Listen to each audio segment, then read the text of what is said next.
গল্প মানেই অনুভূতি। গল্প মানেই জীবনের আয়নায় নিজেকে খুঁজে পাওয়া। স্বাগতম আপনাদের কথা কলের আয়নাতে, যেখানে প্রতিটি গল্পে লুকিয়ে থাকে নতুন অনুভূতি আর নতুন শিক্ষা। আজ আমরা শুনব একটি দারুণ গল্প, চিত্তচিরে চৈত্র মাস। চলুন তাহলে শুরু করা যাক আজকের গল্পের ৬ নম্বর পর্বটি। মহিলার কথায় সবাই স্বস্তির শ্বাস ফেলল। নুরুল সওদাগর যেন ভয়ঙ্কর খেলায় মেতেছেন, যে কোনো মূল্যে তাকে থামাতে হবে। সবাই যখন নিজ নিজ বাগবিটণ্ডায় ব্যস্ত, চিত্রা তখন পথ ধরল ছাদের দিকে।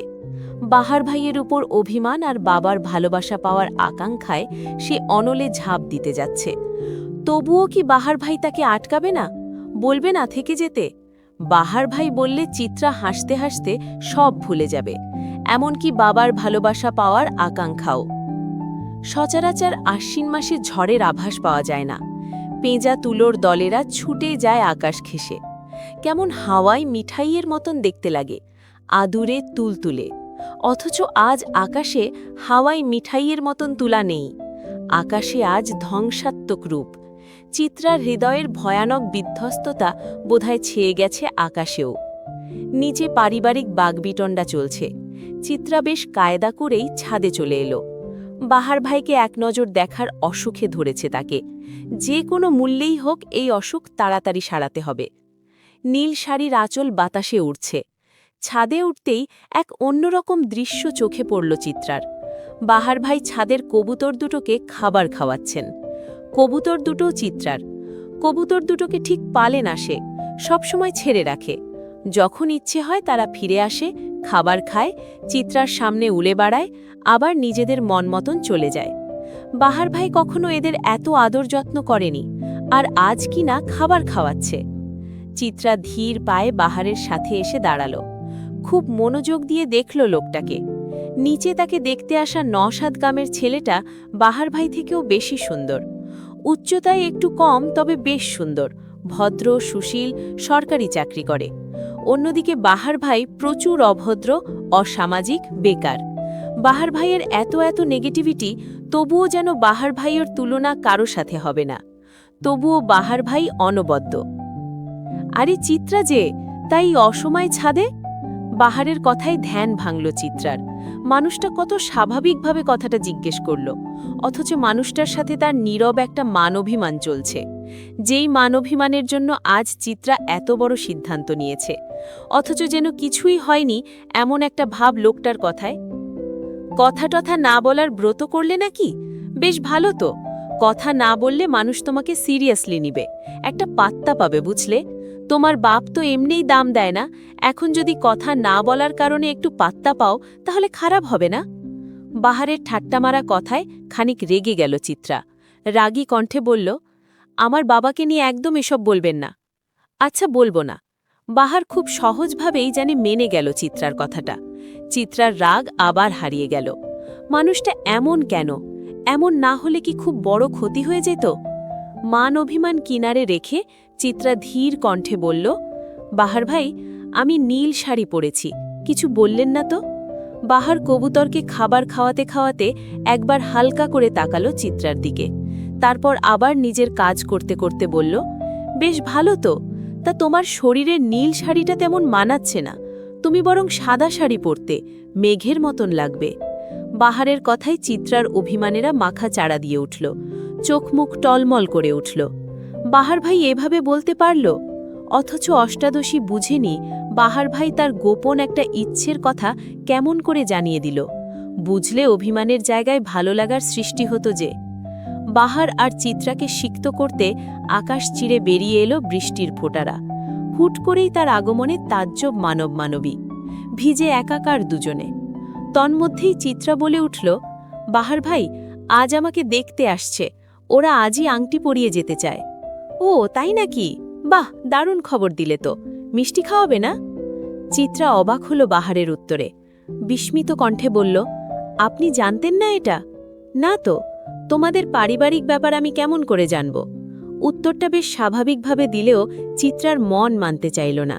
সে দিবানিশি যে ছেলেটার জন্য পুড়ে, সে ছেলেটা নাকি তার এত বড় খবরটাই জানত না। এ কেমন মানুষ? চিত্রার অশ্রুরা ততক্ষণে বৃষ্টির পানিতে মিলেমিশে একাকার। কাঁপা কাঁপা কণ্ঠে সে বলল, আপনি কিছু বলবেন না বাহার ভাই? হ্যাঁ বলবো তো। নতুন জীবনের জন্য তোমাকে শুভেচ্ছা। তুমি তো বাবার ভালোবাসার কাঙালি, তোমার যেন সেই ভালোবাসা মিলে। নিজের বাবার কাছ থেকে না হোক, জীবনসঙ্গীর বাবার থেকেই না হয় পেলে। বাহার ভাইয়ের উত্তরে চিত্রা ব্যথিত নয়নে চাইল। মানুষটার কি ব্যথা হচ্ছে না বুকে? তবে তার কেন রক্তক্ষরণ হচ্ছে? ভালোবাসা এত যন্ত্রণা কেন? বাহার ভাইরা এত অবুঝ কেন? যাও চিত্রা, নিচে যাও। তোমার সুপুরুষ হবু বর হয়তো অপেক্ষা করছে। সুন্দর মানুষের আশেপাশে থাকলে তোমারই লাভ। সুন্দর মানুষ দেখলে চোখে একটু প্রশান্তি মিলে, বুঝলে? আমরা তো শালা পুড়ে ছাই, অথচ এই ছাইকেই আমার চাই। চিত্রার এত আবেগীয় কথাটাকেও বাহার বরাবরের মতন হেসে উড়িয়ে দিল। গা ছাড়াভাবে বলল, শুনো মেয়ে, বয়ঃসন্ধির আবেগ কেটে গেলে বাহারও কেটে যাবে।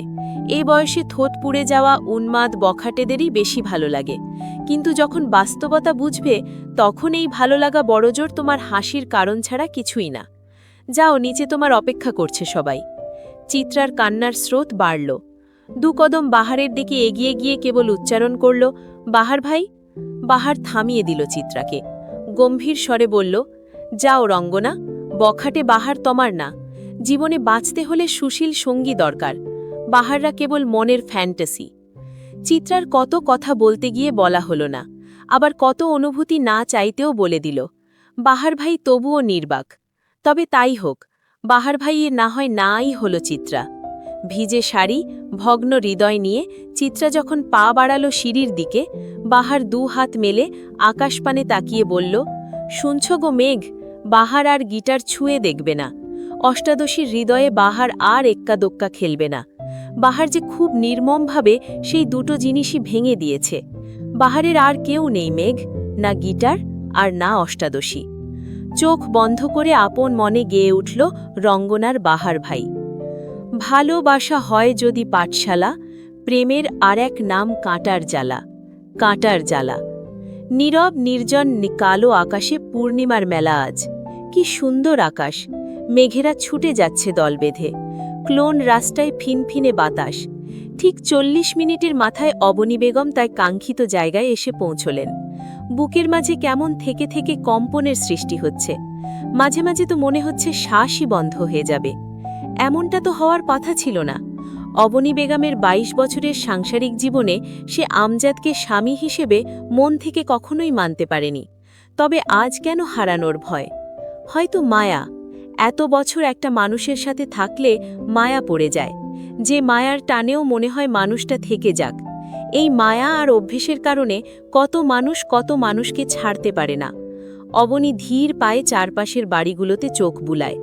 অবশেষে কাঙ্ক্ষিত বাড়িটা পাওয়া গেল বড় একটা অচেনা গাছের ডান দিকে।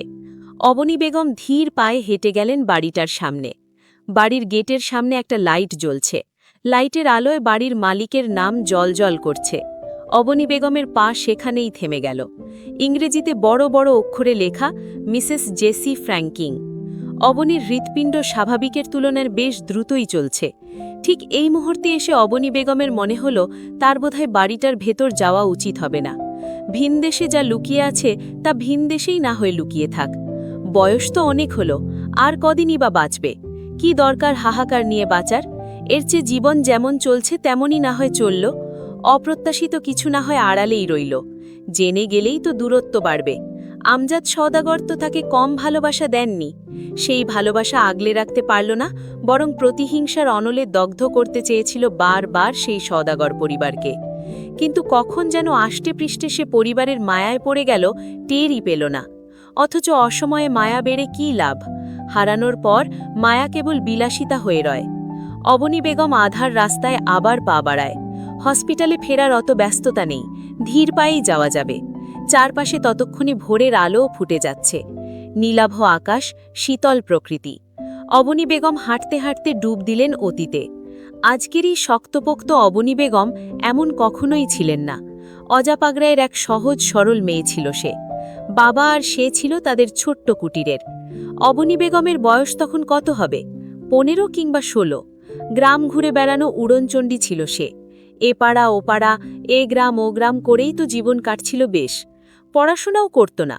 তখন পড়াশোনার ততটা মূল্য ছিল না, তাও আবার মেয়েদের উপরতে অজা পাগড়া। পঞ্চম শ্রেণীতে থাকাকালীন সমাপ্তি ঘটিয়েছিল পড়াশোনার। দেখতেও বেশ ছিল। বাবা ছিল দিনমজুর, সারাদিন খেটে খুঁটে যা রোজগার করত তা দিয়ে বাবা মেয়ের সংসার দিব্যি চলত। একদিন সময়টা ঠিক গ্রীষ্মের মাঝামাঝি। উত্তপ্ত দুপুরে গরমের তীব্রতায় যান যায় যায় অবস্থা সকলের। কি গরম! অথচ অবনী বেগম সেই দুপুরেও বেশ আরামে পাড়া ঘুরে বেড়াচ্ছে। শরীরে একটা চকচকে হলুদ রঙের 3 পিস, গোসল করায় চুলগুলো খোলা, যা বাতাসে দোল খেয়ে যাচ্ছে। গলায় একটা তাবিজ। শুকনো সরু দেহখানা নিয়ে সে জারুল গাছের তলায় বসে কামরাঙা খাচ্ছে বেশ আয়েশ করে। সাথে তার বন্ধুবান্ধবের দল। হুট করেই সেখানে পুলিশের জিপ গাড়ি এসে থামল। এলাকায় তখন ডাকাতের প্রকোপ বেড়েছে বিধায় নতুন অনেক বড় বড় পুলিশ অফিসারের পোস্টিং হয়েছিল সেথায়। পুলিশের গাড়ি দেখতেই অবনীর বন্ধুবান্ধব সব ছুটে পালালো। আকস্মিক ঘটনায় তাজ্জব অবনী বেগম। অবনী বেগমের ছোটবেলা থেকেই একটা সমস্যা ছিল। আকস্মিক কোনো কিছু সে নিতে পারত না। মাঝে মাঝে সে উদ্ঘট কথাও বলে ফেলত উত্তেজিত হয়ে। সেদিনও ঠিক এমনটা ঘটল। পুলিশ দেখে সব ছেলেমেয়ে যখন পালিয়ে গেল, অবনী তখনও ঠাই বসে আছে। তখন ছেলেমেয়ে পুলিশকে বাঘভাল্লুকের মতন ভয় পেত। যেন কি ভয়ঙ্কর প্রাণী এই পুলিশ। জিপগাড়ি থেকে তখন বেশ সুঠাম দেহি শ্যামলা বর্ণের একজন গম্ভীর মতন পুরুষ নেমে এলো। নেমেই সে অবনীর কাছে চলে এলো। অবনীর হাতে কামরাঙা, চোখে বিস্ময়। লোকটি অবনী বেগমের কাছে এসে ভরাট স্বরে প্রশ্ন করলেন, এই যে নারী, গাছতলায় কি শুনি? ভর দুপুরে এমন জঙ্গলে কি করছেন? অবনী বেগম এর আগে কখনো অপরিচিত পুরুষের সান্নিধ্যে যায়নি। সেদিন হঠাৎ অপরিচিত পুরুষটিকে সামনে দেখে ভয়ে অস্বস্তিতে তার চোখ টলমল করে উঠল, ঠোঁট উল্টে ফেলল, কেঁদে দিবে দিবে ভাব। অবনীর লম্বাটে মুখখানায় কালো মেঘের আনাগোনা দেখে ভরকে গেল পুলিশের পোশাকে থাকা গম্ভীর মানবটা। ব্যতিব্যস্ত কণ্ঠে বলল, এই যে জারুল কন্যা, কেঁদো না কেঁদো না, ভয় পাচ্ছ? আমি তোমায় বকিনি তো। জারুল কন্যা নাম শুনতেই অবনী বেগমের কান্না থেমে গেল। সেই প্রথম অবনী বেগমের মনে কোনো পুরুষের আদল ভেসে উঠল। সেই প্রথম অবনী বেগম কিছু ভিন্ন অনুভূতির সাথে পরিচিত হলেন। হঠাৎ গাড়ির হর্নে ধ্যান ভাঙে অবনীর। অতীত ভাবতে ভাবতে আকাশের নীলাভ রং সরে গিয়ে সাদা সাদা মেঘে ভরে গেছে। দিনের আলো ফুটে গেছে। অবনী বেগম হসপিটালের সামনে চলে এসেছে। টেরই পেল না। অতীত এমনই মধুময় জিনিস যা ভুলিয়ে দেয় বর্তমান। তাই তো মানুষ সদা আফসোসের গান গেয়ে অতীত নিয়ে। আজ শনিবার। সওদাগর বাড়িতে তুমুল নীরবতা। হইচই নেই কোনো রকমের। তৃষান আর দিশান আজ হস্টেলে চলে গিয়েছে। ওহি ভার্সিটিতে, চিত্রা নিজের কলেজে। ছেলেরা যার যার কাজে। তুহিন গতকাল রাগ করে যে বাহিরে গেল আর ফিরে আসেনি। তুহিনের রাগ বরাবরই অনেক বেশি। খুব সহজে না রাগলেও রাগ উঠলে আর হুঁশ থাকে না। চঞ্চল বাড়িটা কেমন নিস্তব্ধতায় ছেয়ে গেল। খাবার টেবিলের হইচই আর হয় না। টিভির চ্যানেল নিয়ে ভাই বোনদের আর মিছে মিছে তুমুল ঝগড়াও হয় না। মাছের বলো টুকরোটা কে খাবে তা নিয়ে আরেক দফা বাকবিতণ্ডাও আর হয়নি। কেমন বাড়িটার প্রতিটি কোণায় হাহাকার লেপটানো। আফজাল সওদাগর তার নিজের ঘরে শুয়ে আছেন, কপালে হাত রেখে, চোখ দুটি বন্ধ। রোজা সওদাগর কপালের ঘাম মুছতে মুছতে ঘরে প্রবেশ করতেই তার চোখ যায় স্বামীর নিস্তব্ধ দেহটার দিকে। রোজা বেগমের বড্ড মায়া হয় স্বামীর জন্য। এই রোজা সওদাগর কত কিছুই না করেছে, কত অন্যায় না মেনে নিয়েছে কেবল স্বামীর মুখের হাসি দেখার জন্য। অথচ আজ সেই স্বামী কিনা নিশ্চুপ। এ পরিবারটাকে সবসময় এক আঁচলের ছায়াতলে সে রাখতে চেয়েছিলেন। তবু আজ কোথাও যেন ভাঙার সূত্রপাত দেখা দিয়েছে। একটা নারীর সংসারের চেয়ে বড় আর যে কিছু নেই। স্বামীকে একধ্যানে মগ্ন হতে দেখে রোজা সওদাগর স্বামীর পায়ের কাছটায় এসে বসলেন। ধীর কণ্ঠে শুধালেন, আপনি কি জেগে আছেন? আফজাল সওদাগরের ধ্যান ভাঙল, কিন্তু অবস্থার পরিবর্তন করলেন না। যেমন আছে তেমন থেকেই বললেন, হ্যাঁ জেগে আছি, কিছু বলবে? আপনার কি মন খারাপ? মন খারাপ হওয়াটা স্বাভাবিক না রোজা? যে ভাইদের জন্য এত কিছু করলাম আজ তারাই দাম দিচ্ছে না। এর চেয়ে কষ্ট আর আছে বলো? মা বাবা যখন মারা গেলেন, দুটো ভাই একটা বোনের বটগাছ হয়ে দাঁড়ালাম আমি, অথচ আজ আমিই মূল্যহীন। রোজা সওদাগরের খারাপ লাগল। তার স্বামী প্রীতি বেশি, স্বামীর কষ্ট সে মানতে পারে না কখনোই। রোজা সওদাগর আশ্বাসের স্বরে বললেন, আপনি চিন্তা করবেন না। নুরুল আজকাল কেমন হয়ে গেছে, বয়স বাড়ছে তো। আর আপনি তো চিত্রার বিয়ের কথা আটকাতে চেয়েছিলেন, তা আটকেছে। আপাতত দেখে গেছে, পরে কথা আগানো হবে বলা হয়েছে। আর মন খারাপ করবেন না। আফজাল সওদাগর ধপ করে উঠে বসল। চোখ তার কেমন হলদেটে ভাব। সে তার স্ত্রীর হাত দুটো মুঠ করে ধরল, কেমন অসহায় কণ্ঠে বলল, পাপের ভার নিয়ে বেঁচে থাকা অনেক কষ্টের বিবি। তুমি আমারে অভিশাপ দিছিলা, তাই না? তাই তো আজ এ অবস্থা আমার। স্বামীর কথায় আতকে উঠল রোজা। তওবা করে বললেন, কি বলেন আপনি? আপনারে অভিশাপ দেওয়ার আগে আমার জিহ্বা খসে পড়ুক। আর আপনি যা পাপ বলছেন তা আদৌ পাপ না। আপনি তো জানেন, আর আমার আল্লাহও জানে সেটা। আপনি এসব ভাববেন না। আফজাল সওদাগর অনবরত মাথা নাড়তে নাড়তে বললেন, এটা পাপই বিবি। আমি তোমাদের ঠকিয়েছি, নিজের স্বার্থে আরেকজনকে ঠকিয়েছি। ওদের মৃত্যুও তো আমায় অভিশাপ দিয়েছে। স্বামীর কথায় ভড়কে গেল রোজা সওদাগর। উৎকণ্ঠা কণ্ঠে বললেন, কাদের মৃত্যু? আফজাল সওদাগর উত্তর দিলেন না। আফসোসের অস্ত্র গড়িয়ে গেল তার গাল বেয়ে। গরমে ঘেমে নিয়ে একাকার চিত্রা। সাদা কলেজ ইউনিফর্মটা লেপটে গেছে শরীরে, চুলের মাঝে 2 বেনি, পিঠে বইয়ের ভারী ব্যাগ। গতকাল তার দেখাদেখিটা সে অবধি সীমাবদ্ধ ছিল। মাহাতাব দুলাভাইয়ের কারণে তা বেশি দূর অবধি আগায়নি। আবার নওশাদ নামের লোকটাও বলেছে সময় নেওয়া উচিত 2 পক্ষের। চিত্রার মনে কেমন অশান্তি, বিরক্তিতে শরীরের প্রতিটা অঙ্গ জ্বালা দিয়ে উঠছে। জীবনটা তার এত অসহ্য ছিল না কখনো। আগে তার বাবা তাকে পছন্দ করত না, সে জানত না বাবা কেন তাকে পছন্দ করত। কিন্তু যখন সে জানল বাবার অপছন্দের কারণ, তখন থেকে চিত্রা নিজেই আর নিজেকে পছন্দ করছে না। জীবনটা হঠাৎই বিভীষিকাময় হয়ে উঠল। এই চিত্রা, দাঁড়া! পথে মধ্যে চিরপরিচিত কণ্ঠ শুনে দাঁড়ালো চিত্রা। পিছে ঘুরতেই চোখে পড়ল ওহিয়াপার লাল টুকটুকে মুখটা, গরমে লাল হয়ে গেছে। চিত্রা কিঞ্চিৎ হাসল ওহিয়াপাকে দেখে। ওহি ততক্ষণে চিত্রার কাছে চলে এসেছে। আপা, তোমার ক্লাস শেষ? না রে, ভালো লাগছে না।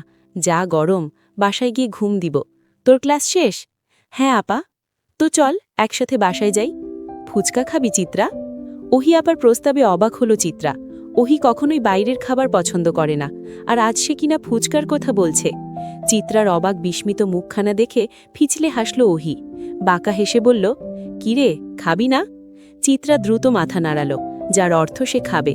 ওহি মিষ্টি হেসে চিত্রাকে নিয়ে পাশের একটা পার্কে গিয়ে বসল। পাশের থাকা ফুচকার দোকানটা থেকে 2 প্লেট ফুচকা দিতে বলল। চিত্রা তখনও অবাক। ওহি চিত্রার অবাক ভাবটাকে তেমন পাত্তা না দিয়ে আশেপাশে দেখতে লাগল। দেখতে দেখতে হুট করেই বলে উঠল, একটা সিক্রেট শুনবি চিত্রা? চিত্রা তখন তার ব্যাগের ভিতর থেকে পানির বোতলটা বের করেছে। ওহির কথায় ভ্রু কুঁচকে বলল, কি সিক্রেট আপা? ওহি বিবশ কণ্ঠে বলল, তোর ফুল গাছের টবগুলো আমি ভেঙেছি। চিত্রার মুখে রাজজ্য বিস্ময়। ওহি আপা তার ফুলের টব ভেঙেছে, সে যেন বিশ্বাসই করতে পারছে না। ওহি আপা হলো নরম মানুষ, তার দ্বারা এই শক্ত কাজ সম্ভব? ওহির দৃষ্টি তখনও পার্কের আশপাশ বোলাতে ব্যস্ত। চিত্রার বিস্ময়মাখা মুখপানি সে একবারও ফিরে তাকায়নি। চোখের সাথে চোখ মিললেই যেন সে কত কথা বলতে পারবে না। তাই তো আজ চোখে চোখ মেলানো বারণ। এতদিনের জমানো কথার প্রজাপতিদের আজ উড়িয়ে দিতে হবে। কথা জমিয়ে রাখলে মনের ওপর অত্যাচার চালানো হয়, অথচ ওহি নিজের মনের ওপর সে অত্যাচার করে যাচ্ছে দিনের পর দিন। আজ না হয় সমাপ্তি ঘটুক। ছোট্ট একটা শ্বাস ফেলল ওহি, ধীর কণ্ঠে বলল, ভাবিস না তোর ওপর হিংসে থেকে করেছি সেসব। তোর ওপর হিংসে করার কিছু নেই, বরং মায়া করার মতন বহু কিছু আছে। তবে আমার মায়া কম, কাকপক্ষে শিরে খেয়েছে মায়া। ওহি আপার কথার আগামাথা কিছুই বুঝেনি চিত্রা, কেবল ফ্যালফ্যাল নয়নে চাইল। কথা বলার শক্তিও যেন সে হারিয়েছে। ওহি আপা কি বলছে? ওহি আপা কি জানে? আপা, তুমি ঠিক আছো? চিত্রার প্রশ্নে আকাশ ছোঁয়া বিস্ময়। ওহি কিচিৎ হাসল, মাথা নাড়িয়ে বলল, আছি ঠিক। তোকে আজ কিছু কথা বলবো চিত্রা। অনেকগুলো বছর এ কথা কাউকে বলা হয়নি। এই লজ্জা, এই আধারিয়া জীবনের গল্প কাউকে জানানো হয়নি। আজ তুই শুনিস সে গল্প। ওহি আপার মৃত্যুর গল্প শুনে নিস খুব যতনে। কেউ তো আর জানল না এই ওহির ছিন্ন বিচ্ছিন্ন মনের কথা। চিত্রা কেবল অপলক তাকিয়ে রইল ওহির দিকে। আপাকে আজ ঠিক চেনা যাচ্ছে না। কেমন অপরিচিত একটা আদল ভেসে উঠছে। এটা কি সত্যি ওহি আপা? আরে, সওদাগর বাড়ির নক্ষত্রমালা যে, তা তোমরা এখানে কেন? পুরুষালী কণ্ঠে 2 বোনের কথার খেই হারালো। দুজনেই তাকালো তাদের ডান দিকে দাঁড়িয়ে থাকা পুরুষটার দিকে। এলোমেলো চুল, টি শার্ট, এটে সেটে থাকা শরীর, কাঁধে ব্যাগ আর ক্লান্ত মুখশ্রীর বাহারের দিকে। চিত্রা এবং ওহি দুজনেই অবাক হলো বাহার ভাইকে দেখে। এ সময় এখানে বাহার ভাইকে আশা করেনি তারা। বসা থেকে দুজনেই উঠে দাঁড়ালো। ওহি অবাক কণ্ঠে বলল, বাহার ভাই, আপনি? হ্যাঁ আমি। তা তোমরা দুজন এখানে কি করছো? তোমাদের তো এসব জায়গায় তেমন দেখা যায় না। আসলে চিত্রা ফুচকা পছন্দ করে তো, তাই এসেছিলাম ফুচকা খাওয়াতে। ওহির উত্তর শুনে চিত্রা গোল গোল চোখে তাকালো ওহির দিকে। ওহি আপা বানিয়ে বানিয়ে কথা বলতে জানে, এটাও চিত্রার জানা ছিল না। আজ একের পর এক চমক দিচ্ছে ওহি আপা। বাহার এগিয়ে এসে ধপ করে বেঞ্চটাতে বসে পড়ল। আড়মোড়া ভেঙে বলল, তা বেশ ভালো তো, তোমাদের মধ্যে এত মহব্বত তো ঠিক দেখা যায় না, একবারে ধূমকেতুর মতন। কথা শেষ করেই হা হা করে উদ্ভটভাবে হেসে দিল বাহার ভাই। বাহার ভাইয়ের অদ্ভুত হাসির সাথে তাল মেলালো ওহিও। অথচ এমন একটা বিদঘটে ঠাট্টা অন্য কেউ করলে ওহিয়াপা তাকে এখানেই উচিত জবাব দিয়ে দিত। চিত্রা কেবল দেখে গেল ওহিয়াপা আর বাহার ভাইয়ের কাণ্ড। তন্মধ্যেই ফুচকার প্লেট হাজির হল। ওহি নিজের ব্যাগ থেকে টাকা বের করে দোকানদারকে দিয়ে এসে বাহারের সামনে দাঁড়াল। বেশ ব্যস্ত কণ্ঠে বলল, আপনি কি এখন বাড়ি যাবেন বাহার ভাই? হ্যাঁ, তাই তো মনে হচ্ছে। তাহলে চিত্রাকেও সাথে নিয়ে যাবেন প্লিজ, আসলে আমার একটা দরকারি কাজ আছে তো, এখনই যেতে হবে। ওহির অনুরোধে বাহার ভাই একবার চিত্রার দিকে তাকালো। চিত্রা এতক্ষণ তার দিকে তাকিয়েছিল বিধায় দুজনেরই চোখে চোখ পড়ল। বাহার সাথে সাথেই চোখ ঘুরিয়ে নিলেন। এতে ছোট হয়ে এলো চিত্রার মন, কারণ সে জানে বাহার ভাই কখনোই রাজি হবে না। কিন্তু চিত্রাকে অবাক করে দিয়ে বাহার বলল, কোলে করে নিব নাকি কাঁধে করে? বাহারের উদ্ভট কথার ভঙ্গিতে আবার হেসে ফেলল ওহি। মুখ চেপে বলল, আপাতত রিকশা করে নিলেই হবে। চিত্রা মুখ ফুলালো আর চোখে ওহির দিকে তাকিয়ে বলল, আপা, তোমার না এখন বাড়ি যাওয়ার কথা, তাহলে এখন আবার কোথায় যাবে তুমি? ওহি চিত্রার কাছে গেল, চিত্রার হাতে কিছু টাকা গুজে দিয়ে প্রায় ফিসফিস করে বলল, দরকারি কাজে যাব, টাকাটা রাখ, রিকশা ভাড়া দিয়ে দিস। বাহার ভাইয়ের মনে হয় টাকা নেই। চিত্রা কেবল আহাম্মকের মতন মাথা দুলালো। ওহি ততক্ষণে ঝড়ের গতিতে তাদের সামনে থেকে চলে গেল, যেন তার কাজটা কত জরুরি, এখন না গেলে পৃথিবী ধ্বংস হয়ে যাবে। কোলাহলপূর্ণ রাস্তায় একদম একা হেঁটে যাচ্ছে ওহি। তার কোনো গন্তব্য নেই, না আছে নির্দিষ্ট কাজ, কেবল বাহার আর চিত্রাকে একটু একা ছাড়ার জন্যই এ মিছে অজুহাত। আর কেউ জানুক আর না জানুক, সে তো জানে বাহার ভাইয়ের গিটারের করুণ সুরের কথা, মাঝরাত্রিরে বাহার ভাইয়ের দীর্ঘশ্বাসের কথা। সেখানে যদি চিত্রা এসব দূর করার চাবিকাঠি হয়, তাহলে তো আর মন্দ হয় না। সবাইকে কি আর এক জনমে পাওয়া হয়? বাহার ভাই না হয় ওহির এক জীবনের অপ্রাপ্তি হয়ে রইল। এই যে মিস, শুনেন প্লিজ, সিঙ্গেল আছেন কি? ওহির ধ্যান ভাঙল। মনে হলো তাকে উদ্দেশ্য করেই যেন কেউ এই গানটা গাইল। পথচারীর কয়েকজন আর চোখে চাইল। ওহি ঘুরে পেছনে তাকাতেই খুব স্বল্প পরিচিত মুখটা ভেসে উঠল। ওহি অবাক কণ্ঠে বলল, আপনি? গানটা কি আপনি গাইলেন? সুন্দর দেখতে সুঠাম দেহি পুরুষটা মুচকি হাসল, মাথা ঝাঁকিয়ে বললেন, হ্যাঁ মিস, আমিই গাইলাম। ওহির চোখে মুখে বিস্ময় ছড়িয়ে পড়ল। বিস্মিত কণ্ঠে বলল, আপনি কি আমায় চিনতে পারেননি? ভদ্রলোক এগিয়ে এলো, মিষ্টি হাসি দিয়ে বলল, চিনব না কেন, গত পরশুই তো দেখলাম আপনাকে, কালো জামা পরনে, গোল গোল চশমায়, মিষ্টি দেখতে মেয়েটা। লোকটার কথার ধাঁচ পছন্দ হলো না ওহির। এমন একটা ছেলের জন্য কিনা চাচা চিত্রার বিয়ে ঠিক করেছে? ছেলেটা কেমন গায়ে পড়া গোছের গো। ওহির চোখ মুখ কুচকানো ভঙ্গিমা দেখেই নওশাদ হয়তো কিছু আন্দাজ করল, তাই তো বেশ ঠাট্টার স্বরে বলল, আপনি কি আমায় চরম অভদ্র ভাবছেন মিস? ওহি নিজেকে সংযত রাখার চেষ্টা করে বেশ ভদ্রভাবে বলল, দেখুন মিস্টার, আপনার সাথে আমাদের পরিবারের একটা সুন্দর সম্পর্কের কথা হচ্ছে, তাই আপনার কাছ থেকে এমন আচরণ আশা করছি না। সুন্দর সম্পর্কে ঠাট্টা করা কি নিষিদ্ধ? চলুন হাঁটতে হাঁটতে কথা বলা যাক। নওশাদ ছেলেটাকে অভদ্র কখনোই মনে হয় না, বেশ ভদ্রই মনে হয়। তবুও তার অহেতুক ঠাট্টাটা ওহির পছন্দ হয়নি, কিন্তু ভদ্রতার খাতিরে সে পা মেলাল। ওহিতে হাঁটতে দেখে মিষ্টি হাসল নওশাদ, ক্ষীণ স্বরে বলল, আপনাকে নিয়ে হাঁটা হবে মোর শত আলোকবর্ষ পথ।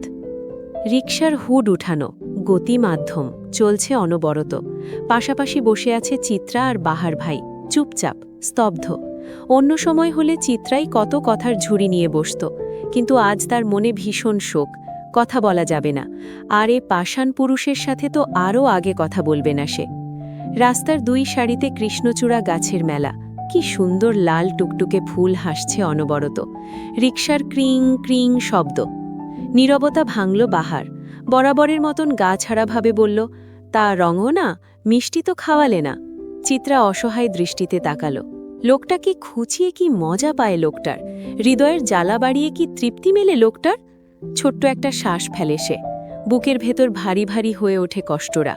লোকটার সাথে কথাই বলবে না সে। অভিমান জমিয়ে রেখে লাভ কি, আমরা বাঁচবই বা কতদিন। বাহার ভাইয়ের গম্ভীর স্বর কাঁপন ধরালো চিত্রার চিত্তে। হুট করে তাকাতেই দুজনের চোখে চোখ পড়ল। সময়টা প্রয়োজনের তুলনায় বেশি মধুর হল। নিঃশ্বাসের গতি বেড়ে গেল অপ্রত্যাশিতভাবে। লজ্জারা খেলা করল সর্বাঙ্গে। চিত্রা চোখ সরিয়ে নিল, বাহিরের দিকে দৃষ্টি নিবদ্ধ করতে করতে বলল, অভিমান অভিযোগ নেই আমার। না থাকাটাই স্বাভাবিক, পরমানুষের প্রতি অভিমান রাখতে নেই রঙ্গনা। বাহারের কণ্ঠে তুমুল গম্ভীরতা। কথার এমন তীক্ষ্ণতায় অভিমান করল অষ্টাদশীর হৃদয়। ঠোঁট ফুলিয়ে টলমল করে উঠল চক্ষুদয়। বাহার ছোট্ট ধমক দিল, গম্ভীর কণ্ঠে বলল, এই মেয়ে, কথায় কথায় কান্না করার স্বভাব বদলাও। কান্নাকে সস্তা বানিও না। নিজের সবটা সত্তাকে সবচেয়ে মূল্যবান রাখার চেষ্টা করবে, হোক কান্না কিংবা হাসি। আমি আপনার সাথে রাগ করেছি বাহার ভাই। তো রাগ করেই থাকো, আমি কি তোমার রাগ ভাঙাতে এসেছি? বাহারের গা ছাড়াভাবে চিত্রা গাল ফুলিয়ে বসে রইল। বাহার পকেট থেকে সিগারেট বের করে জ্বালাতে জ্বালাতে বলল, তোমায় জ্বালাতে এত সুখ লাগে কেন যে? কোন দিন যেন যেচে জ্বলতে এসে ছাই হয়ে যাও। আপনি জ্বালালে ছাই হতেও রাজি। শুনো রঙ্গনা, অনুভূতির এমন প্রকাশ্যে বর্ণনা আমার পছন্দ নয়। অনুভূতি গোপনে রাখতে হয়, তবেই না মূল্যবান হবে। বাহারের কথায় অপমানিত হল চিত্রা, সাথে তাজ্জবও বনে গেল। ততক্ষণে রিকশা এসে থেমেছে বাড়ির সামনে। চিত্রা ভাড়া মিটিয়ে দিতে দিতে বলল, আর অনুভূতি মেলে ধরব না বাহার ভাই। সবাই তো সবটার মূল্য দিতে জানে না, আমি ভুলেই গেছিলাম। চিত্রার তীক্ষ্ণ কথাতেও হেলদোল হল না বাহারের। সে বরং বেশ গা ছাড়াভাবেই বলল, এই যে মেয়ে রঙ্গনা, তোমার মুখে অভিমান মানায়, অভিযোগ না। চিত্রা ততক্ষণে বাড়ির ভেতরে চলে গেছে। বাহার ছোট্ট একটা শ্বাস ফেলে। দীর্ঘশ্বাসের হাহাকার ভেসে গেল তার সাথে। আজ টিউশনিটাও চলে গেছে। এমন মানুষের প্রেমে মত্ত হওয়া মানায়, যার বাঁচা মরারই ঠিক নেই। আফসোসগুলো সে হাওয়ায় মিলিয়ে গান ধরে। জীবন দিলা কাঁচা বাঁশের খাঁচারি মতো, যত্ন নেওয়ার আগে তাহা ভাঙে অবিরত দয়াল, ভাঙে অবিরত। আজ সারাদিন দেখা মেলেনি মুনিয়া বেগমের। প্রথমে সবাই ভেবেছিল রাগ করে হয়তো দৌড় দিয়েছেন, কিন্তু যখন দরজার সামনে পর্দা সরালো, তখন দেখা গেল দরজা বাহির থেকে আটকানো। দরজা খুলে ভেতরে যেতেই শূন্য রুমখানি জানিয়ে দিল, মুনিয়া বেগম নেই। বিছানার কিনারে সাদা চিরকুট। এই ছিল কথা কলের আয়নাতে আজকের গল্পের ৬ নম্বর পর্ব, চিত্ত চিড়ে চৈত্র মাস। গল্পটি যদি ভালো লাগে তাহলে ভিডিওটিতে লাইক দিন। আর নতুন নতুন গল্প শুনতে কথা কলের আয়না ইউটিউব চ্যানেলটি সাবস্ক্রাইব করুন এবং আমাদের ফেসবুক পেজটিও ফলো করতে ভুলবেন না। খুব শিগগিরই আমরা ফিরে আসব গল্পের পরবর্তী পর্ব নিয়ে। ততক্ষণ পর্যন্ত ভালো থাকুন, আর মনে রাখবেন, গল্পের মাঝেই লুকিয়ে থাকে জীবনের অনেক কথা। কথা কলের আয়নার সাথেই থাকুন। ধন্যবাদ।